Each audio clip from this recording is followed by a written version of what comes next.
One day and counting to this self-imposed deadline of the Milwaukee Bucks trading Giannis Antetokounmpo, and I'm told you have news for us this morning. Shams, go. Greeny, sources tell me a trade and a resolution is coming for the Milwaukee Bucks with Giannis Antetokounmpo before the NBA draft on Tuesday night. The Bucks are in serious conversations with two finalists, the Miami Heat and the Boston Celtics. Both teams are Giannis's preferred trade destinations, but both of these packages are different deals. The variance of these deals is dramatic. With Boston, it's Jaylen Brown-led package. It's around a veteran player, obviously a superstar caliber player.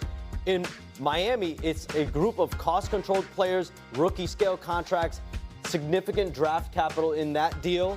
And so I do want to make this clear, though. Whichever deal occurs, whether it's today or tomorrow, it is going to be a one-to-one deal. It's going to consist of Milwaukee and likely one of these two teams, and that's how it's going to be. There's no third team, fourth team in any construct right now. Now, the sides could leave this open. Remember, when Kevin Durant was traded a year ago in June, it ended up just being, it ended with those two teams, but it turned into 7 total teams by the end of the offseason. And so that could certainly happen here. But these have been intense negotiations. We know the Giannis situation is gone on for about 13 months now. The Bucks engaged in conversation at the deadline. They've been open for business since the draft combine in May. They've narrowed in on these two teams right now.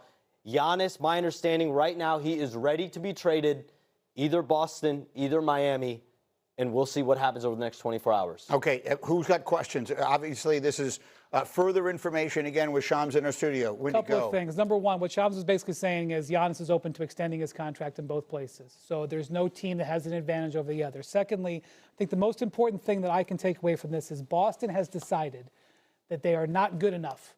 They decided that they did not lose in the first round because Jason Tatum got hurt. They decided they lost in the first round because they were not good enough. They were not good enough to beat New York in the second round. They were not good enough to get back to the finals. They are going to make a move.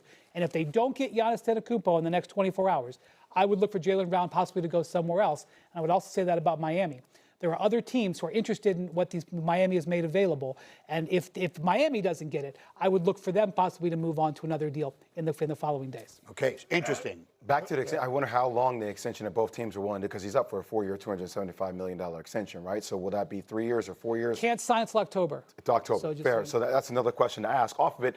But also, if you're Giannis, at some point, can you come down, if it's between these two teams and Milwaukee can't make up their mind, like, will you put your foot down and make a decision and tell them what you want it to be?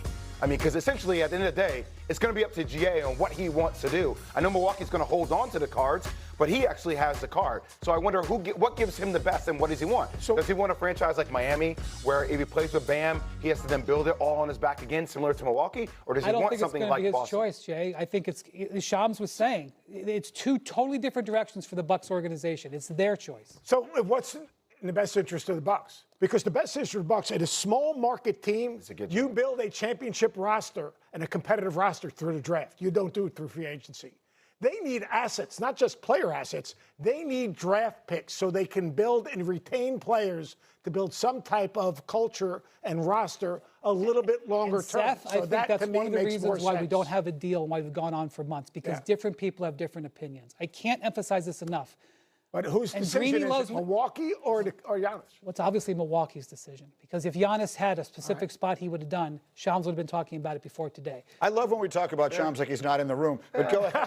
I just go back. You love this. I know. I go back to the Myles Garrett trade. And why would I talk about an NFL trade? Jimmy Haslam is at the wheel, is a big factor in this as a co-owner of the Bucks. He didn't do the Myles Garrett trade until he got a player that he could build around. Right. He could have traded Myles Garrett for more draft capital. He traded him for Verse, who is a player under control who can play the same position. That is a fact when you think about this.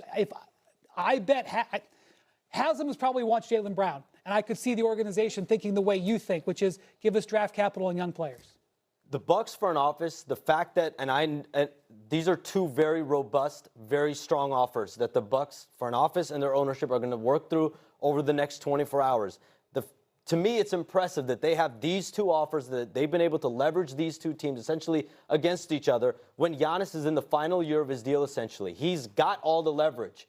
There are several teams I know, even in the last several days and week, that have inquired, have tried to make offers, but it's been abundantly clear where his mind is at, where he's at, which teams he wants to play for, and that has factored throughout all of this. And I think there has been in Milwaukee at least one mystery team throughout the process that they feel good about, but I don't think either offer is worse. You know what's amazing about this? From what I understand, this is not just by the way, I think Jaylen Brown for Giannis is a pretty strong offer. Yes. Yeah. The Celtics are offering more assets, Jaylen Brown plus. So while this is not an ideal situation to have to trade Giannis, and in my opinion, they probably waited a year too long, they might end up in a decent spot. I want to go back to what Seth said, because I can see it going one of two ways.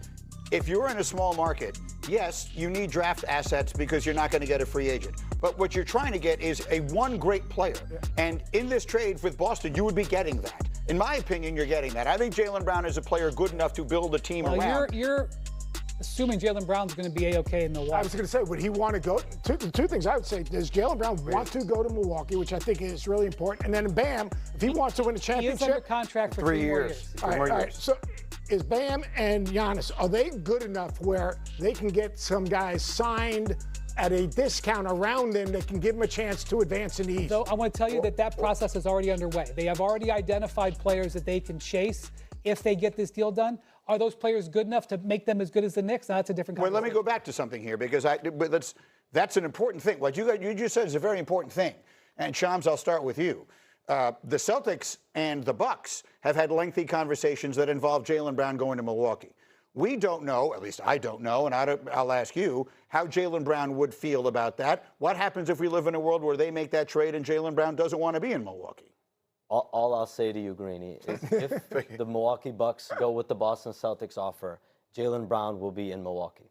Regardless of whether he wants to or not. And by the way, we also talked about Jaylen Brown potentially getting, that $70 million a year extension? Well, they can't give that to him. But I think Shams is being very specific in his wording here. I'll go a little bit beyond that. Let's see what happens. He's talking about the first transaction. We'll see if there's further transactions after that. The Celtics can't mess around. The Celtics have to do a deal with the Bucks if they can do it. But that would be they might have to sell Jaylen Brown on wanting to be in Milwaukee after that happens. But either way, whether Giannis goes to Miami or Boston, Seth, obviously it's not a complete team. Yeah. They're both going to have to go to work, and they're going to have limited options because they'll have traded a bunch away. Yeah. Okay, so this is very exciting. So I guess what we're saying is that the trade is going to happen. If I can paraphrase all the things you said at the beginning, for those of you just jumping in here mid-conversation, the trade is going to happen. They've narrowed it down to the two teams. It's going to be it's not going to have a third and fourth teams and all those levels that we've seen in some of the other more complicated trades.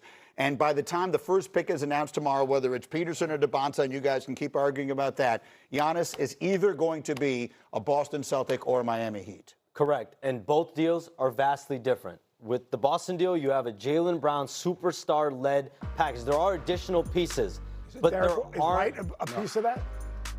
Not to my knowledge. But in Miami, there are more players involved there.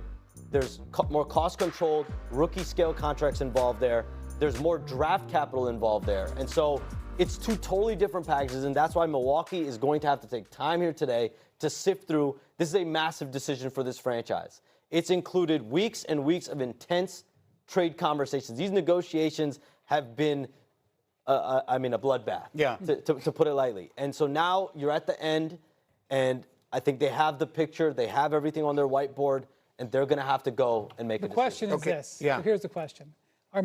Is Boston or Miami going to say something today to Milwaukee to try to put them over the top? So they want it to me. We're going to spend the next 12 hours thinking about it. Yeah. And if you want to call us, you can call us. That's part of the game that's being played right now, too. Okay, so we've got all this going on. But I'm guessing, Shams, that because you've been so busy with this story, you did not get to watch the final round of the U.S. Open.